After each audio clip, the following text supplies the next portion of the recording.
Здравствуйте, с вами журналист Олег Желнин. И это передача «Другие новости». Мы снова поговорим о сдаче в эксплуатацию первой школы города Якутска. Заместитель прокурора Республики Саха-Якутия Алексей Башмаков провел выездную инспекцию в первой школе города Якутска. На осмотр были приглашены представители всех заинтересованных сторон. Заказчик, подрядчик, окружная администрация города Якутска, сотрудники надзорных органов, ответственных за приемку учреждения и делегация Общественного народного фронта Якутии. Присутствовал и автор проекта, представитель проектной организации ДСК «Проект», однако без наличия утвержденного государственной экспертизой плана объекта.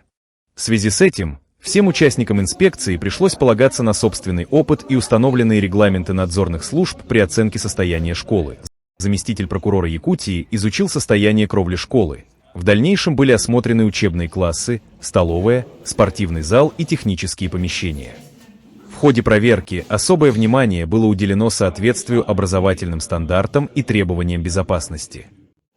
Закончено фактически строительство. Хочу сказать, что вот лично мое мнение, в целом положительное впечатление создалось от увиденного. Понятно, что это еще объект, учитывайте, имейте все в виду, не введенный в эксплуатацию, как бы то ни было. Еще есть над чем работать, причем работать, можно сказать, и много, а можно сказать и по мелочи. Потому что вот те мелочи, которые, к сожалению, бросаются в глаза, на что я внимание обратил, когда мы поднимались и спускались сейчас в административный, скажем так, корпус на 4-м этаже, грязная лестница неотмытая, неряшливость стен в коридорах. Они покрашены беленьким, но сверху много пятен, много пыли. И негоже новому зданию в их таком состоянии. Вопросы у меня пока что остались открыты по охранно-пожарной сигнализации в части системы дымоудаления. Я не увидел пока что ни одного огнетушителя, ни одного бронзбойта.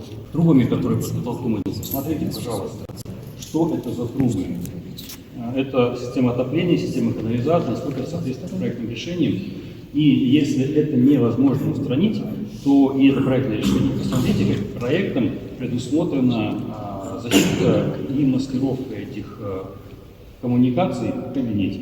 Потому что сидеть ребенку и смотреть на трубы перед собой, обмотанные в теплоизоляцию, как-то, на мой взгляд, не очень комфортно. Я бы, допустим, в своей жизни, наверное, помнил о том, что в классе сидя у меня перед глазами трубы над доской. Ну, такое бы не хотелось бы мне впечатление оставлять о учебном процессе. Представитель Министерства по чрезвычайным ситуациям России по Якутии высказал свои рекомендации по итогам предварительной оценки. Мы проект, я скажу честно, в руках еще не держали. Мы придем к вам, как руководителю, директору, уже на стадии эксплуатации, в соответствующий установленный законом срок. И наши все вопросы сейчас, как и я скажу, консультативные. У нас 3 момента, я останавливаюсь на них. Первичные средства пожаротушения, про пожарную сигнализацию будем проверять, про ее задействование в сопряжении с дымоудалением. Меня интересуют также пути эвакуации, как одно из основных требований пожарной безопасности. Ну, к примеру, по лестничной клетке ходили, видели сейчас, да?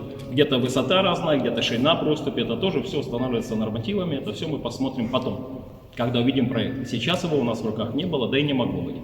За это несет проектировщик ответственность за соблюдение санпина, требований пожарной безопасности, других норм.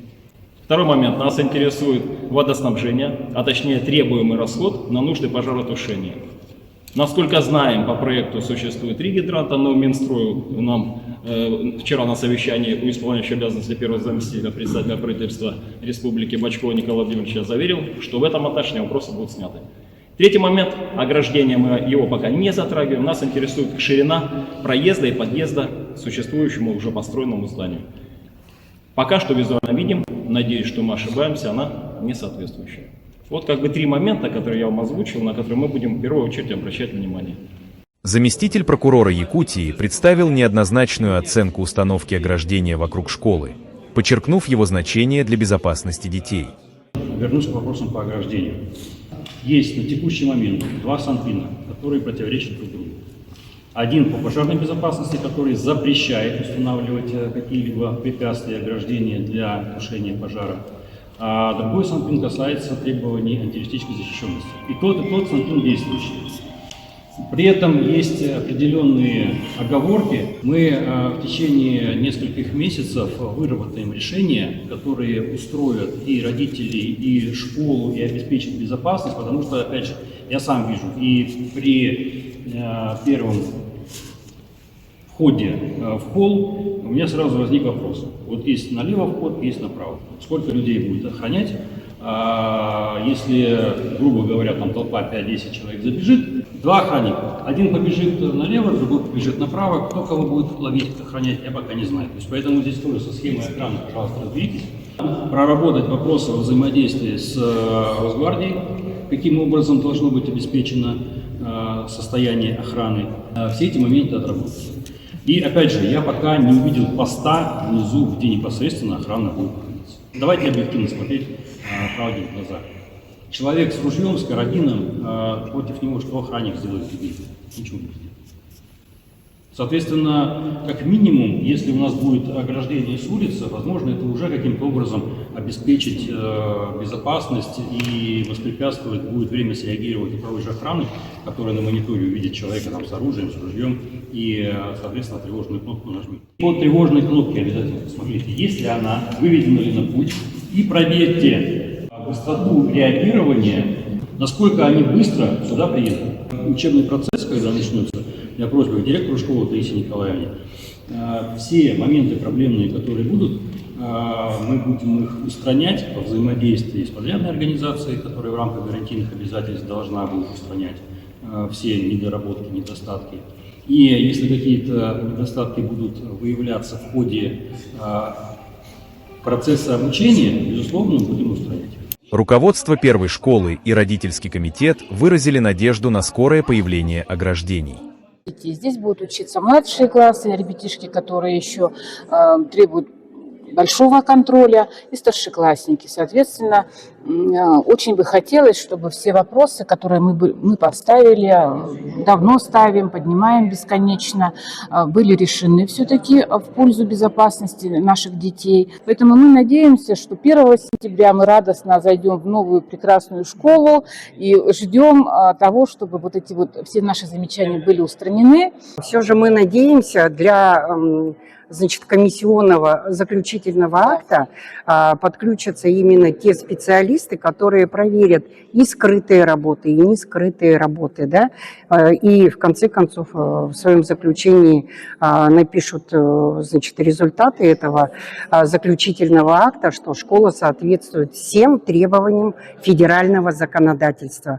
Общественный народный фронт Якутии занял однозначную позицию, настаивая на необходимости установки ограждения. Мы со стороны Народного фронта будем, безусловно, и после приемки школы продолжать контролировать этот проект президента «Безопасная дорога в школу».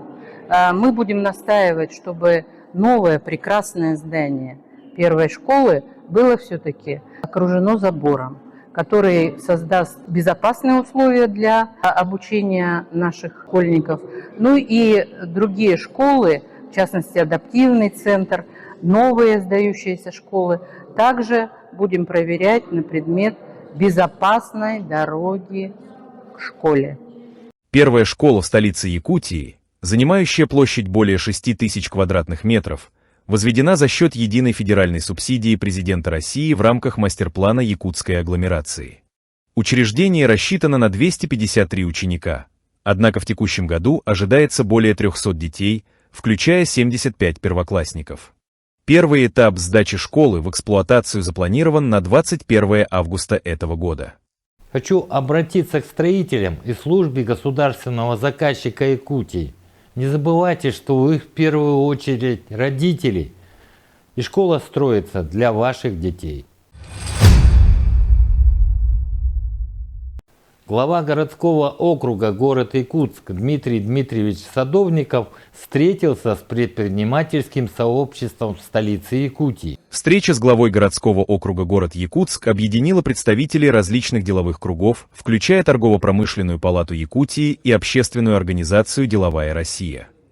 В работе совещания приняла участие уполномоченный по правам предпринимателей в Якутии Альбина Кычкина.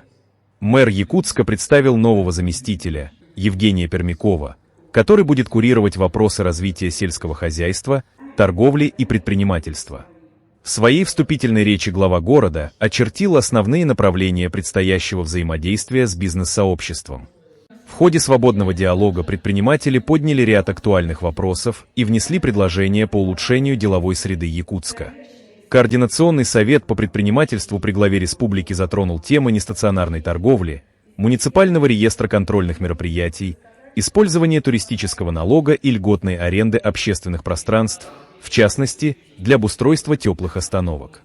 Обсуждались также меры поддержки народно-художественных промыслов, формирование имиджевого совета, легализация бизнеса, противодействие нелегальной занятости, увековечивание памяти купцов-меценатов, регулирование продажи алкоголя и улучшение дорожной инфраструктуры для грузоперевозок. Мы с новой командой окружной администрации города Якутска надеемся, что мы сработаемся, надеемся, что мы по всем вот этим вопросам, наверное, проведем некоторые совещания. Представители Ассоциации туристической индустрии Якутии предложили создать комплексную систему туристской навигации, учредить муниципальный туристско-информационный центр и возобновить сотрудничество с городом-побратимом Харбином. Сегодня я инициировала создание имиджевого совета при главе городского округа город Якутск, чтобы это был совет не клуб пиарщиков, да, а именно действующий инструмент для экономического развития города. Да. Почему? И кто туда должен входить? В первую очередь, где-то вот я предложила 60% это представителей туризма, сферы торговли, общепита, IT, креативной индустрии, да, и, соответственно, и блогеров, это тоже важно, да, и 40% это профильные, отрасли, кадры окружной администрации города Якутск, потому что мы должны научиться слышать друг друга. Дмитрий Садовников, как глава городского округа город Якутск, высказал свое мнение по каждому заданному вопросу и взял их на рассмотрение. По итогам встречи он распорядился провести отдельные совещания с представителями каждого сектора бизнеса для детальной проработки поднятых вопросов. Этот мостик мы сегодня установили. Еще через месяц, а за этот месяц мы подготовим уже поручение и предложение, как нам выработать этот механизм совместной работы, на что обратить в первую очередь внимание, на что во вторую. И вот только вот в этом альянсе администрации и предпринимательства мы сможем сделать большие дела. С вами был Олег Желнин. До скорой встречи!